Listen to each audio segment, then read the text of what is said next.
on Facebook, but I think YouTube and LinkedIn wasn't live yet. So we'll start again. Start again.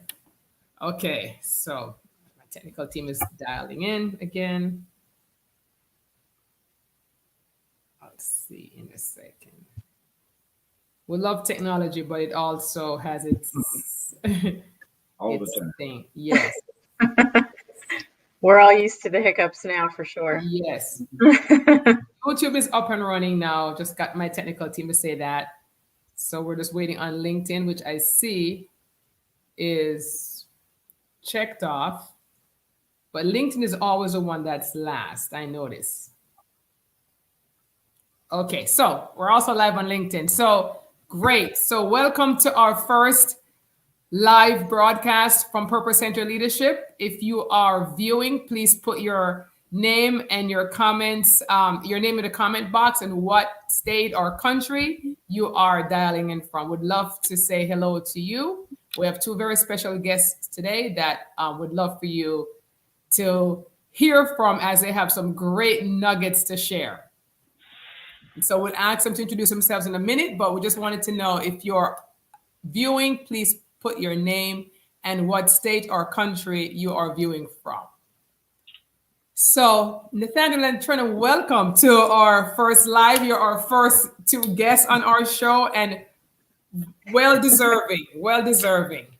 Hi, Jennifer from Maryland. Thank you for hopping in. Hi, Ariane from Amsterdam. Hi, Gary from Syracuse. Darlene from Ohio.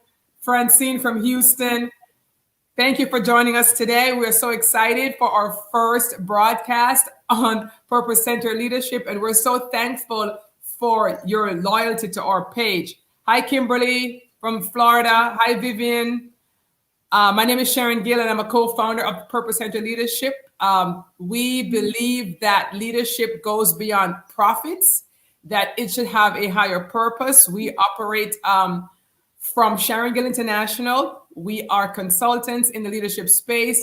We coach both entrepreneurs and leaders to take their companies and themselves to the next level. And today we are so pleased to have Trina and Nathaniel, who participated in our leadership quote challenge 2 weeks ago. And I want to read some stats. Hi, Diana. I'm Mohammed from Somalia, Vancouver, South Africa. Thank you so much for joining us and for supporting us.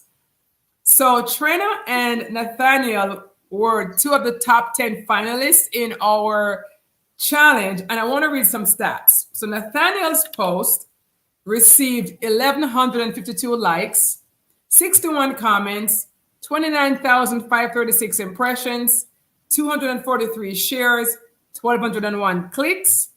And Trina's post received 1,100 likes, 51 comments, 23,229 impressions, 278 shares, 969 clicks.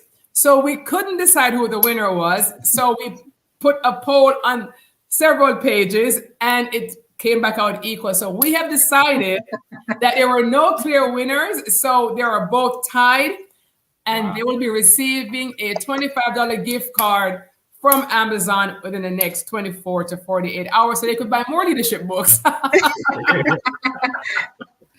So, that's awesome. Yes, thank you so much for your participation. For all those who participated, we had some great entries, and we're going to be using some of those over the next few days. And the comments are really lighting up, so I can't say hi to everyone, but Mississippi, Indiana, Virginia, Kenya, Tanzania, and some places I cannot even pronounce. Thank you for being here. So ladies first, we're going to ask Trina to introduce herself real quick and her company's name. And then we're going to get into some questioning. And if you guys have questions for our panelists, please put them in the comments. So Trina, why don't you introduce yourself? I'm going to maybe bring you up a little bit higher. Okay, sure. Yep. Thank you, Sharon. So my name is Trina Kelly. I'm with Alkermes. So I'm a district business leader in the Maryland, DC, Virginia area. I've been with my organization now for about 4 years, but I've been in the industry now for about 25 total. So thank you so much for having me on. Nathaniel, you were a very tough contender, so congratulations to you as well. I must say, though, this was kind of a fluky thing that I just entered and definitely did not expect it to turn out this way. So I'm super excited and very humbled to be here. So thank you. Thank you so much for being here. Nathaniel, why don't you introduce yourself and your company? My name is Nathaniel Patterson, and my company is a culture of excellence.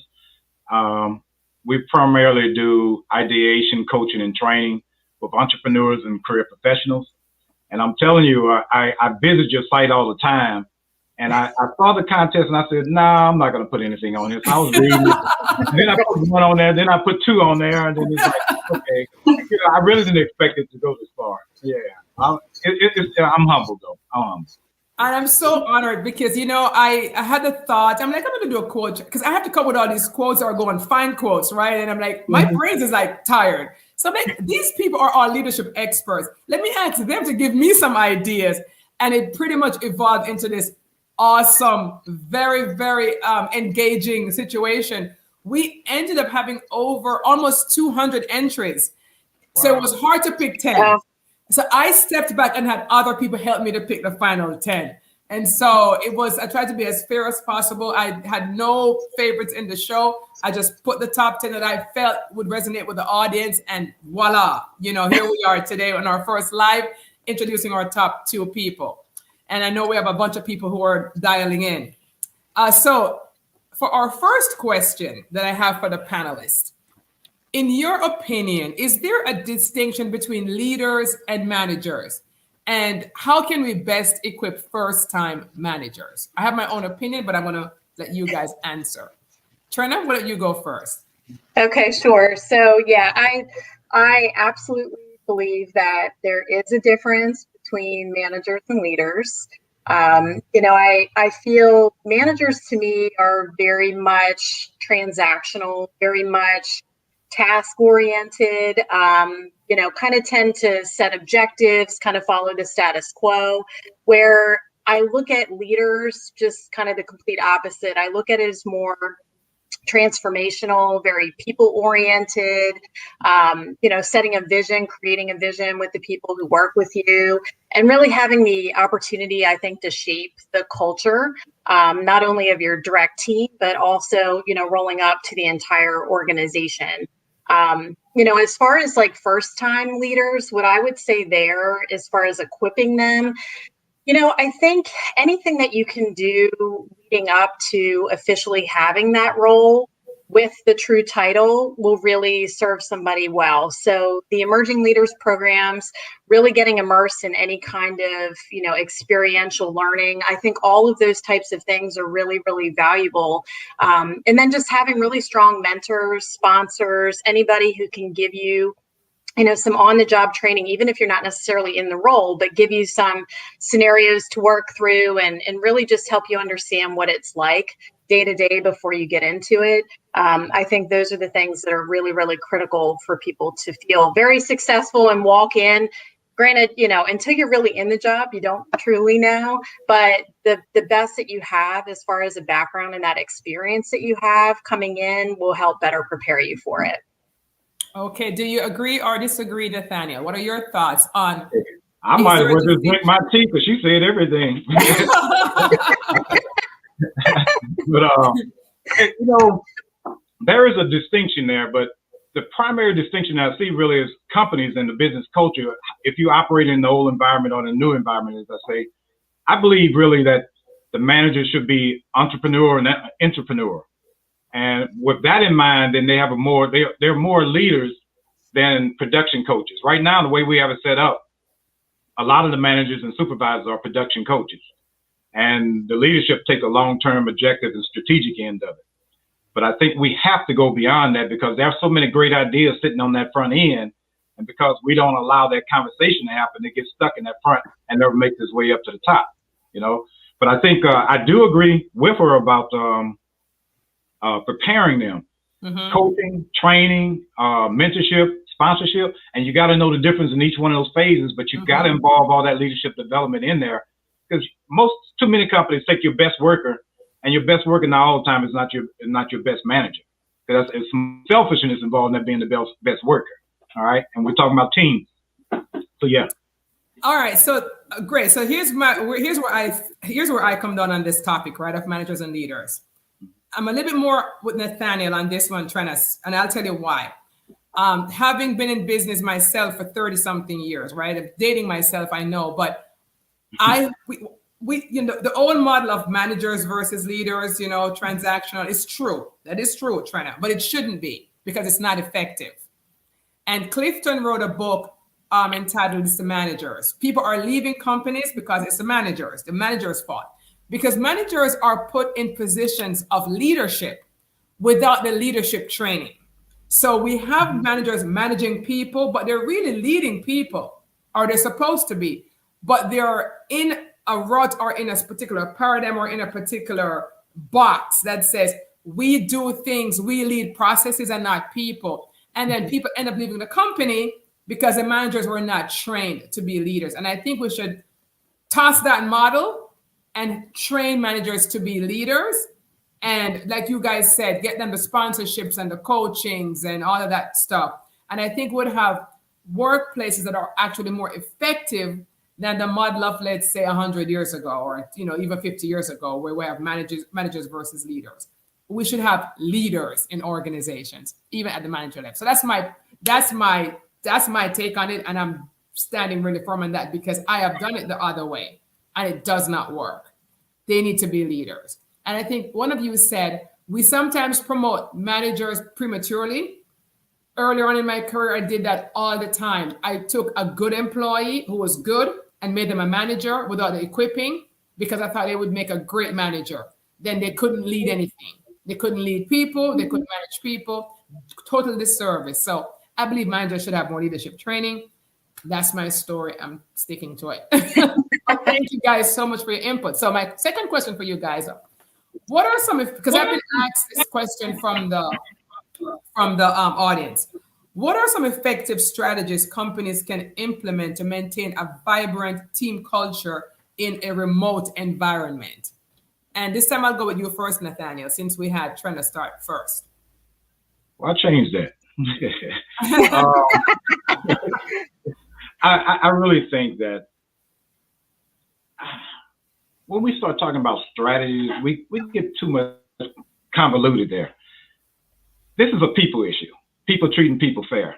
What we need to install, and I'm working with a lot of companies right now, is to instill that leadership and that trust first. The leader of that organization, whether it's a team or organization, has to instill trust. And the way you instill that trust is proactive communication, where you're investing in your team with resources and you're listening to them. If you instill that trust through the communication and be proactive with the challenges and resources, then you ask them to similarly communicate with you. What are their distractions? What's going to hold them back from being good team members? And then the last part I think you got to look at is minimizing the meetings, but maximizing the inclusiveness when you do have meetings. So you're saying minimizing the meetings with the remote working situation right now, have less meetings. You think we're having too many meetings? Okay. Yeah. I know we're having too many meetings. I know. I think we're a little bit all zoomed out because we didn't know what else to do, and we're trying to keep people engaged. But it can become, tiresome. So same question to you, Trina. What are some effective strategies companies can implement to maintain a vibrant team culture in a remote environment? Yeah, so, I would say here, I think, when COVID hit, obviously none of us got a playbook on how to proceed. Yes. And, I think we've been writing it as we go. I think, we've been doing some things trial and error over the course of the year, but I think it really comes down to connection with people. At least that's what I've found to be really successful over the course of the year. So, I think connection comes in a couple of different ways. I think it comes through increasing communication that you have with folks. So, what I mean by that is, sometimes there's nothing to share, but that's okay. I would rather just have that high level of communication because otherwise people write the ending to the story, whether that's positive or negative. They develop their own ending there. So I think, that's important to keep that level of communication really high. I think also from, a leadership perspective, when you talk about some of the higher levels of the organization, I look at, being able to take cues from some of the frontline folks because they understand the environment. They often have the best solutions. So listening to somebody like myself and my team, we're living it each and every day. So, help us help ourselves.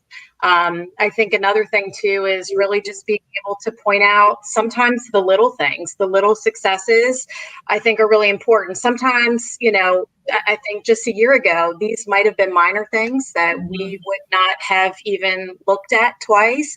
But now pointing out those things really does make a difference for people. So it shows gratitude, it shows appreciation. The last thing I'll kind of say here, though, too, is I think what we've seen is just from a cultural perspective, kind of a blending of personal and professional lives, which that's okay. Like it's not a blur, it's a blend. And I think that's great because we've seen we've seen the kid in the background, we've seen the dog, or heard the dog barking. I mean, these are all things that are normalized, which I just love. So from a cultural perspective, anything kind of flies now, and that's okay. Like it hasn't made us less effective, and that's important. So I think it's made us get closer. I can at least speak for my team. I feel so much closer to them just seeing the day in and day out and getting to know them a little bit better. It's kind of forced that a little bit. Lydia said something. Thank you, Trina. Lydia said something which is very important, the well-being checkups. Lydia, thank you for that comment. Working remotely can be challenging for me. And I know, Trina, you work in the mental health space, but your company does some stuff with that. So last year I was consulting with a client, and I wanted to just share a couple of things that really worked well. So I agree with both of you guys about the communication. And yes, Nathaniel, we can over communicate, but we have to communicate. And you mentioned, Trina, the blending of the personal and the business.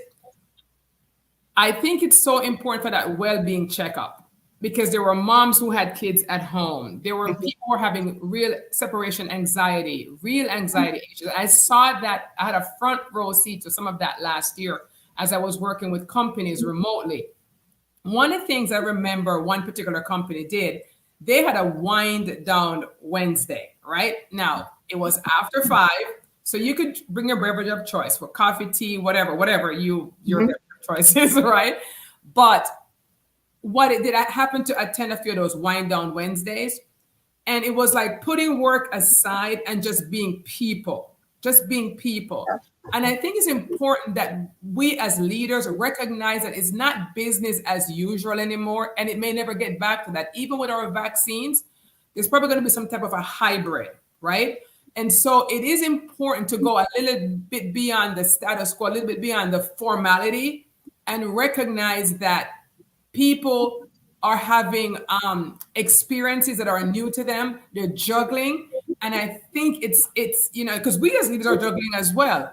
And I think it's really important to even spend more time on team culture by showing people how much you care. Rather than asking, is that report due? Yes, is a report due? And how are you also doing? How's your mom doing? How's your dad doing? I saw that work really effectively last year to breed loyalty to a company. Even sending Starbucks gift certificates to people to go get something, or Postmates. Just little things to keep your team connected goes a long way. And I just wanted to reiterate that because like I said, I was consulting with a company last year, and they really showed me how that was done. And of course, they used the technology too with Slack to kind of keep people together in little communities, and it just worked really well. Microsoft Teams, Slack, whatever you use, but it's just so important. Maybe, Nathaniel, where you said it were too many meetings, well, let's use technology just for even a check-in channel where everything is safe. Check in here. How are you feeling today? Channel, that people can honestly be honest with.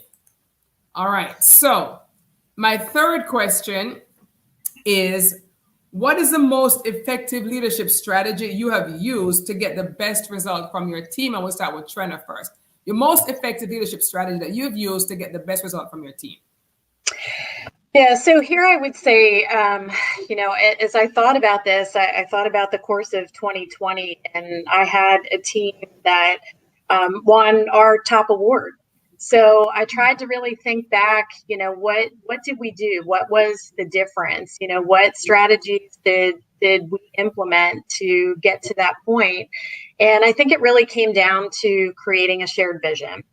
I think as we started 2020, of course, we had no expectations of what was to come.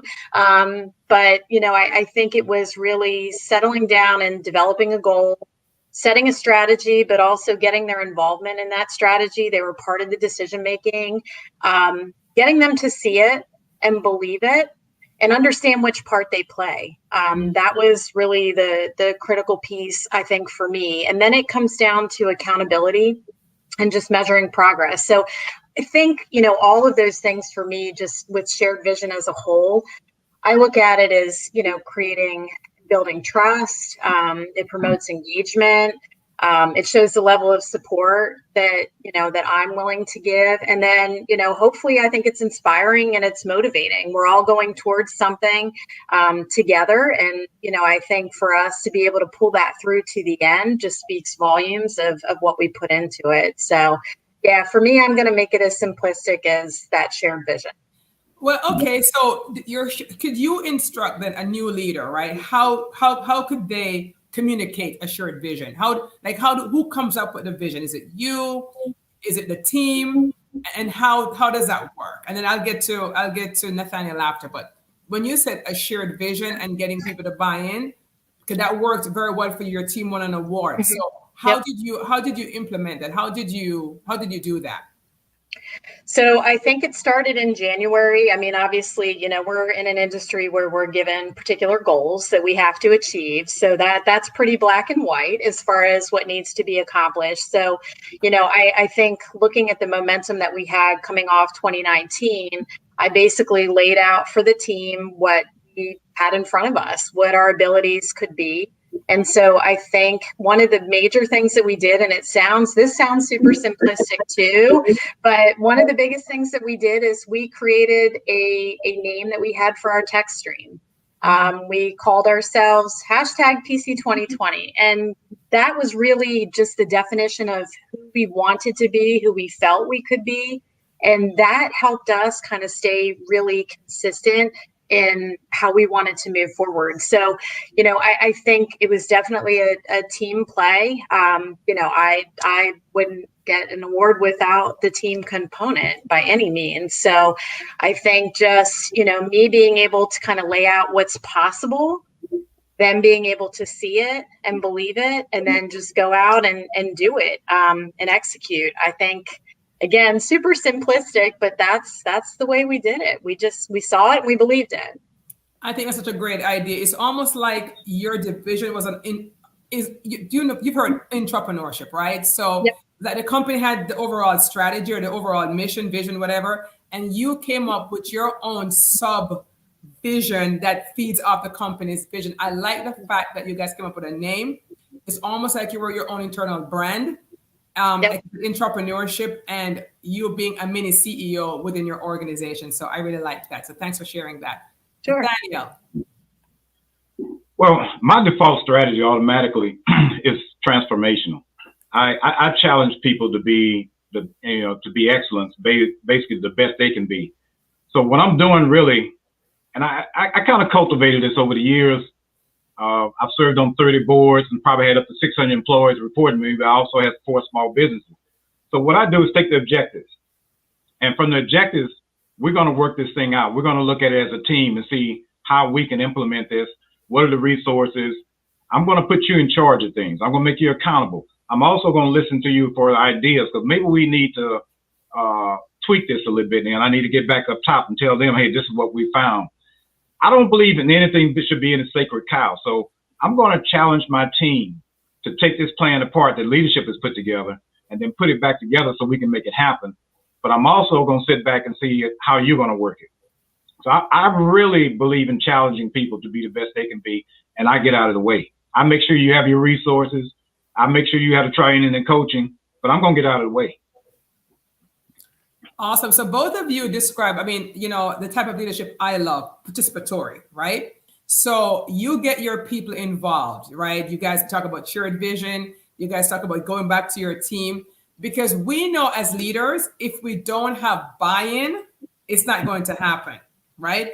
If the people don't own the vision, if they don't share in it, if they're not passionate about it, it's not going to happen. So I love that. And that's the strategy that works. Top-down leadership no longer works. It worked back then. It doesn't work now. It's participatory. People can will just get up and leave if they don't feel that they're part of, of the solution, or even part of the planning process at times. And that's why I asked, do they get involved with the actual vision itself or not? And there's no wrong or right answer. I know in the past when I've worked, my husband and I had a law firm together, and when we were coming up with our mission, we actually did a staff-wide meeting, and we had people just put who they think we should become in our vision mission. We just had them just brainstorm who they think we should become for our next level of growth. And it was really interesting because they stretched us beyond where we even thought what was possible. And the beautiful thing was that then we had buy-in because it was their idea. So the more we can involve our people in that decision-making process, the more effective. So I know we're at the 30-minute mark almost, and I know you guys had wanted to jump off somewhere, but I'm gonna there's been a lot of comments. So if there's any question, I see comments, but if anyone has a question for any one of our panelists, please put it now before they skedaddle. Let's see. I think people are mostly agreeing with you guys. I'm trying to show some of the comments, but if there's a question for our panelists, I'd love to hear. So I have one last question that wasn't on there, right? So purpose-centered leadership, right? I'm big on corporate social responsibility. And the reason for that is my husband and I, we run a law firm for 23 years, and I run a charity for 16 years, right? And what I saw was that the corporations who supported my charity, they had such a good team culture at their organization because their team, their employees saw that their companies believed in something bigger than profits. So every year I would get a chance to speak to these employees in these different organizations and just sell them on the vision of what my charity was doing. There was so much buy-in, and there was like employee matching. So purpose-centered leadership is something that's very near and dear to my heart because I believe that when your people believe that you're not just about money, but you are about building community, helping those who are less fortunate, or environment, or whatever it is, there's a sense of loyalty and a sense of just pride that your employees have, and just a sense that they are part of something bigger than just the production line, right? So I just wanted to ask you guys, does your company do anything on the corporate social responsibility side? That would be my last question for you. Yeah, I adopt a couple of things. The youth development, performing arts, and seniors. I work in that field, but what I tend to do to make sure, I only work with 3 nonprofits per year, and the causes. So I change them up from time to time, change the organizations up, but it's still under those banners that I work under. Yeah. Okay, great, thanks. And it's not to put anyone on the spot, because and then those people are watching in the feed too. If you're not, just think about like that kind of works with 3 nonprofits. You could work with 1, doesn't matter. It's not the number, is just doing something. And I'll just say to you from the nonprofit side, I had companies giving me $500 a year. I had companies giving me $50,000 a year, right? Honestly, I don't want to say it doesn't matter. It was the same feeling. Companies give what they could afford. It was knowing that there was a partnership in a corporation that was helping us to reach and help these people who are in need. It's not just a CSR on paper. It was that, okay, this company really believed in doing something to advance the cause of even some of their constituents who may be struggling. I remember Walmart approaching me at one point and saying, look, we have some employees who are in this community that they were struggling. They need your food pantry. They need your clothing closet. So we're going to partner with you at this other level, and we're going to, we're going to expose your charity to our people. So it was like a real win-win. So Trina, does your company do anything or plan to do anything in this space, in the CSR space? Yes, we do. And, so in my role, I'm more customer facing and, so is my team, but we work in the mental health space.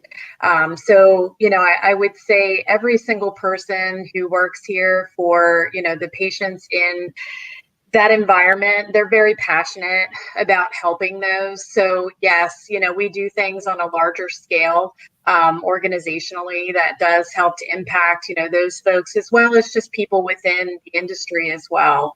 So yes, we're super passionate about mental health. I can say for me, that's what drove me to this organization in general. So yes. All right. Well, I am so honored to meet the both of you.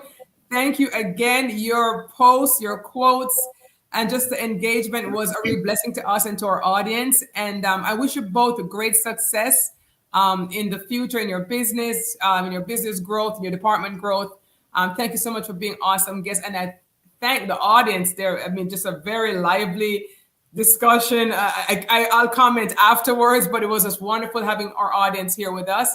And again, my name is Sharon Gill with Sharon Gill International. We coach and consult businesses at various stages, help them to get clarity, strategies for their next level, for their next step. So thank you so much. And we are signing off right now. Take care.